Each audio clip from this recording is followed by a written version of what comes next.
The motivation for these men's action in many becomes a recognition of other. Woe, Jesus says in verses 15 and 23. Woe to you, scribes and Pharisees, hypocrites! You travel across sea and land to make a single proselyte. And when he becomes a proselyte, you make him twice as much a child of hell as yourselves. Verse 23, woe to you, scribes and Pharisees, hypocrites! For you tithe mint and dill and cumin and have neglected the weightier matters of the law, justice and mercy and faithfulness. These you ought to have done without neglecting the others. Can you sense the smugness of these to whom Jesus is speaking, the self-absorption of these men?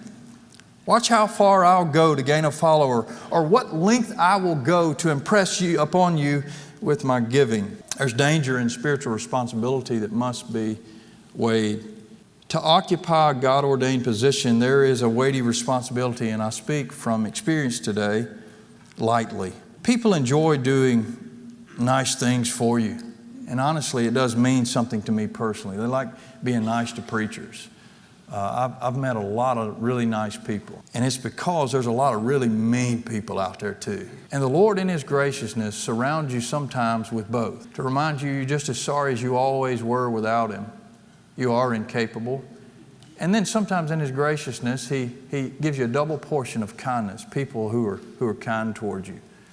The problem is not that these men are treated with respect or with kindness, or that you as church congregants or people who are investing in the lives of preacher do nice things. However, if not cognizant and careful, those who preach the truth will fall into a trap of leading so as to gain from the generosity of other fallen people. I've known many men who have leveraged the call of God on their life for their own benefit. Many men who stood and occupied a sacred desk and who were manipulating people to get what it was that they wanted. Stuff, things, esteem, accolades. I know many men who leveraged what God had given them to distort what He had entrusted to them for their own privileges. You've been around them.